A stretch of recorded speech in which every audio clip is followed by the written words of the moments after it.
अस्सलामुअलैकुम। हाँ जी, क्या हाल चाल है जी। उम्मीद करता हूँ आप खैरियत से होंगे और बड़े अच्छे अंदाज में जो पहले लेक्चर आपको दिए गए हैं आप उनको भी सुन रहे होंगे और उनमें से जो चीज़ें आप हैं वो नोट डाउन कर रहे होंगे। आज का हमारा लेक्चर नंबर 5 है। लेक्चर नंबर 5 में हमने डिस्कस करना है कि जी हिस्ट्री ऑफ सी लैंग्वेज। जो भी लैंग्वेज बनाई जाती है सबसे पहले उसकी कोई ना कोई डिस्क्रिप्शन, कोई हिस्ट्री ज़रूर होती है। हिस्ट्री ऑफ सी लैंग्वेज क्या है कि जी सी लैंग्वेज किन किन प्रोसेस से गुज़रते हुए इन्वेंट की गई और सी लैंग्वेज से पहले क्या था। सी लैंग्वेज से पहले हमारे पास 2-3 लैंग्वेजेस थी, जिसमें हमारे पास एक तो बी लैंग्वेज है, बी लैंग्वेज के बाद सी स्टार्ट हुई। लेकिन बी से पहले भी हमारे पास 2 लैंग्वेजेस थी जिनको हम नाम देते हैं। एक मेरे पास होती है जी ALGO यानी कि एल्गोरिदम लैंग्वेज। अब एल्गोरिदम लैंग्वेज क्या है कि जी स्टेप बाय स्टेप हमारे जो जितने भी प्रोसीजर जो हैं वो परफॉर्म किए जाते हैं, यानी कि जिसको हम कहते हैं जी एल्गोरिदम का नाम देते हैं। तो वल्लाह क्या हम कहते हैं कि जी हमने चाय बनानी है, हमें कोई घर वाले कहते हैं जी चाय बना के दें। अब चाय बनाने के लिए हम स्टेप बाय स्टेप सारी चीज़ें फॉलो करेंगे, जिसमें पहले क्या है कि जी केटल लेके आओ, दूध लेके आओ, चीनी लेके आओ, फिर उसके बाद उसको बर्न करो, थोड़ी देर बाद जो है ना फिर वो हमारी चाय बनती है।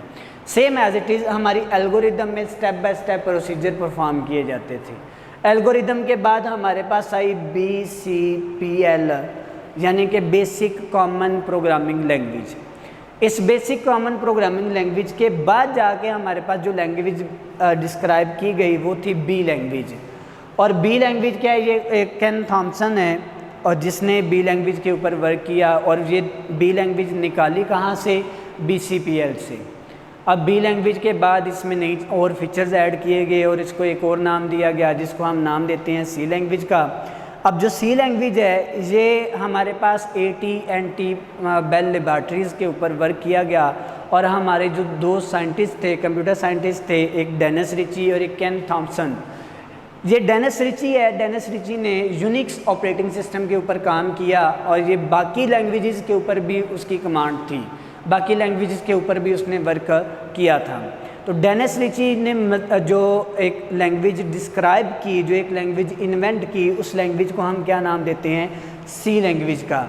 यानी कि हम कह सकते हैं कि फादर ऑफ सी लैंग्वेज कौन है, डेनिस रिची है। और केन थॉमसन ने भी इसके ऊपर वर्क किया। जो ट्रेडिशनल सी लैंग्वेज हमारी बनाई गई उसके बाद फिर KC बनाई गई, यानी कि इसको छोटे छोटे हिस्सों में कैटेगराइज कर दिया गया कि जी सी लैंग्वेज एक ट्रेडिशनल सी लैंग्वेज है और उसके बाद KC लैंग्वेज है, उसके बाद ANSI सी लैंग्वेज है। जिस भी ऑर्गेनाइजेशन ने इस सी लैंग्वेज के ऊपर वर्क किया उन्होंने साथ अपना टैग लगा दिया, अपना नाम लगा दिया। तो ये बेसिकली हमारे पास एक छोटी सी हिस्ट्री है सी लैंग्वेज की कि सी लैंग्वेज हमारी जो है वो कब बनाई गई और किसने बनाई गई। ऑलमोस्ट 1972 में हमारी जो सी लैंग्वेज है उसको इन्वेंट किया गया।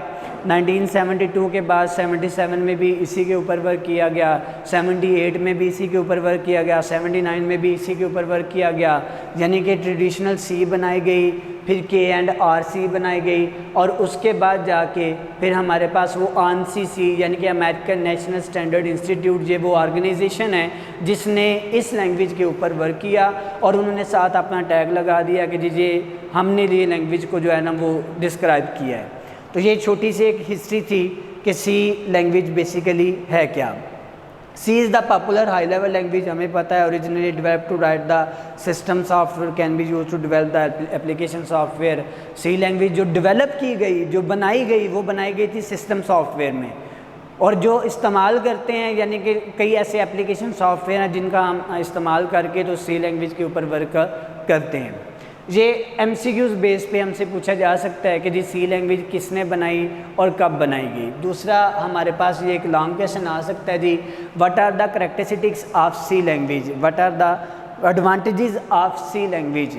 कि भाई आप सी लैंग्वेज कहते हो जी फ़लाँ ने काम किया, फ़लाँ ने काम किया, फ़लाँ ने काम किया, क्यों काम किया, इसकी क्या खासियत थी, इसकी क्या एडवांटेजेस, क्या फ़ायदे हैं सी लैंग्वेज के। तो ये कुछ पॉइंट्स हैं जी। सबसे पहला हमारे पास पॉइंट क्या है, कन्वेंशियंट लैंग्वेज, कि ये बड़ी आसान तरीन लैंग्वेज है। सी लैंग्वेज हमने बात की थी एक हाई लेवल लैंग्वेज है, तो हाई लेवल लैंग्वेज हमारी नज़दीक होती है, इसको हम आसानी के साथ सीख सकते हैं। तो इसीलिए हम कहते हैं कि सी लैंग्वेज हमारी क्या है, एक कन्वेंशियंट लैंग्वेज है, प्रोवाइड मैनी फैसिलिटीज़ इन ईजियर वे। हम बड़े ही प्रॉब्लम में फंस गए हों, हम बड़े ही कॉम्प्लेक्स प्रोग्राम में चले गए हों, लेकिन फिर भी सी लैंग्वेज को फॉलो करते हुए हम अपने कॉम्प्लेक्स से कॉम्प्लेक्स इंस्ट्रक्शन को इजी वे में डिस्क्राइब कर सकते हैं, इजी वे में बयान कर सकते हैं, इजी वे में लिख सकते हैं। सेकंड मेरे पास क्या है कि वेल स्ट्रक्चर्ड प्रोग्रामिंग लैंग्वेज है, क्योंकि ये स्टेप बाय स्टेप सारे इंस्ट्रक्शंस को फॉलो करती है, इसीलिए हम इसको नाम देते हैं कि वेल स्ट्रक्चर्ड ये एक प्रोग्रामिंग लैंग्वेज है। It is easy to way to understand, या it's syntax is easy to way to understand, कि इसके सिंटैक्स को समझना, इसके सिंटैक्स को सीखना आसान है। क्योंकि ये बाकी जो C++ है, C# है, या जावा की अगर हम बात करते हैं तो, या ऊप की बात करते हैं, तो उनको समझने के लिए मुझे सी की ज़रूरत ज़रूर पड़ेगी कि मैंने इसमें अपने सिंटैक्स को देखना है। इसका सिंटैक्स ही फॉलो किया जाता है बाकी लैंग्वेजेस में, और कुछ एडिशनल फीचर्स उसमें ऐड किए जाते हैं। उसके बाद क्या है जी, मशीन इंडिपेंडेंट। जो हाई लेवल लैंग्वेज है, हमने बात की थी कि वो हमारी मशीन इंडिपेंडेंट लैंग्वेज होती हैं।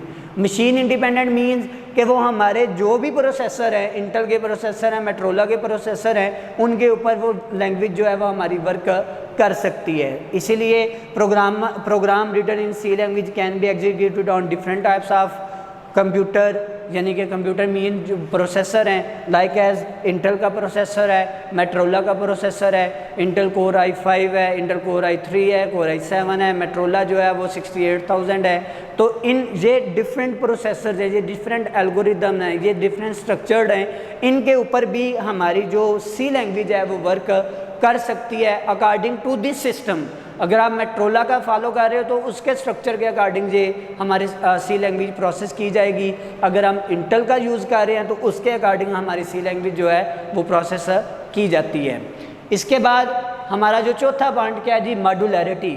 मॉड्यूलैरिटी मीन्स कि हम उसके छोटे छोटे हिस्सों में डिवाइड कर देते हैं, छोटे छोटे मॉड्यूल बना देते हैं। सी लैंग्वेज में हमें यह है कि हम अपने पूरे की पूरी इंस्ट्रक्शंस को छोटे छोटे मॉड्यूल में डिवाइड कर देते हैं। फॉर एग्जांपल, भाई एक क्लास का ग्रुप बनाया गया, उस क्लास के ग्रुप को एक टॉपिक दिया गया जी, कैरेक्टरिस्टिक्स ऑफ सी लैंग्वेज आपने डिस्क्राइब करनी है। अब उसमें वो 4 लोग थे, मेरे पास टोटल कैरेक्टरिस्टिक्स थी 8।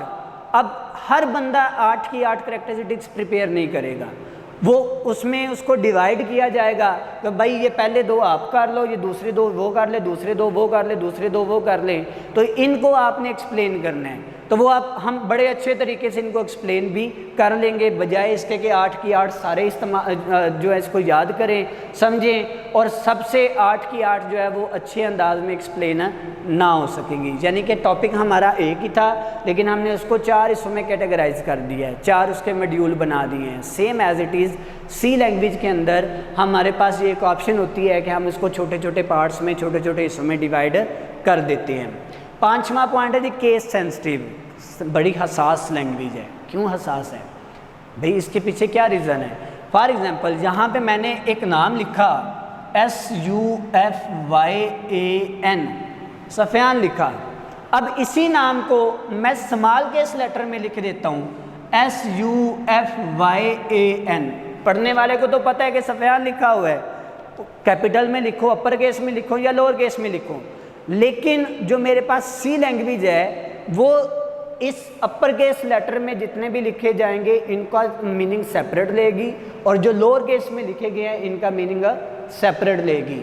हम समझ सकते हैं कि जी ये तो सेम है, ये तो सेम वर्ड है, देखिए सामने SUFYAN यूज़ हुआ है, अपर केस में भी लोअर केस में भी, लेकिन जो मीनिंग है, जो पर्पज़ है सी लैंग्वेज के अंदर, अपर केस का कुछ और होता है, लोअर केस का कुछ और होता है। फॉर एग्जांपल, उसकी एग्जांपल हम एक और ले लेते हैं कि मेरे पास जो एक कैपिटल A है, मुझे पता है इसका जो ASCII कोड है वो कितना होता है 65, लेकिन अगर मैं ये स्मॉल केस में लिखूं तो इसका जो ASCII कोड होता है वो कितना होता है 97 है। तो दोनों है, लेकिन इनका जो ASCII कोड है, इनका जो बाइनरी नंबर बनेगा दोनों का डिफरेंट बनेगा।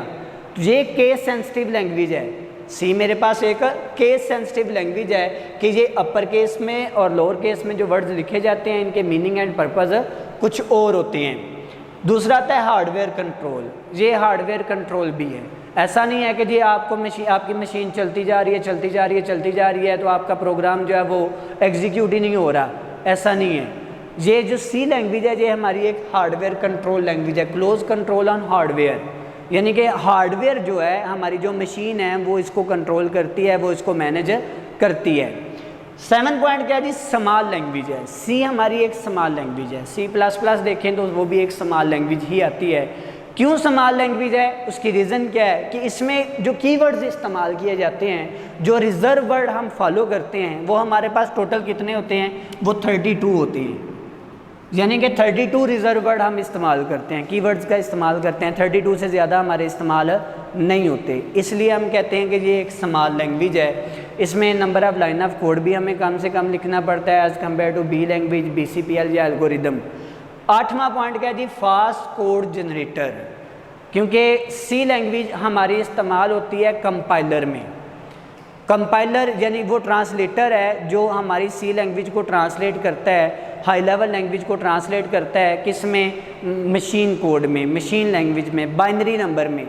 इसी वजह से ये कहा जाता है जी फास्ट कोड जनरेटर है कि इसमें हमारा जो कोड है, हमारा जो मतलब हाई लेवल लैंग्वेज को ट्रांसलेट किया जाना है मशीन लैंग्वेज में, वो बड़ी एफिशिएंटली जो है वो ट्रांसलेट किया जाएगा। कहीं पे भी कोई प्रॉब्लम आएगी, कोई एरर आएगा तो मुझे मैसेज जनरेट हो जाएगा, फ़लाँ नंबर लाइन पे फ़लाँ एरर आपका मौजूद है, आप उस एरर को डिटेक्ट कर दो तो आपका जो है ना वो एरर रिजॉल्व होगा, तो आपकी जो मतलब हाई लेवल लैंग्वेज है वो कंपाइल हो जाएगी किसमें, मशीन लैंग्वेज में।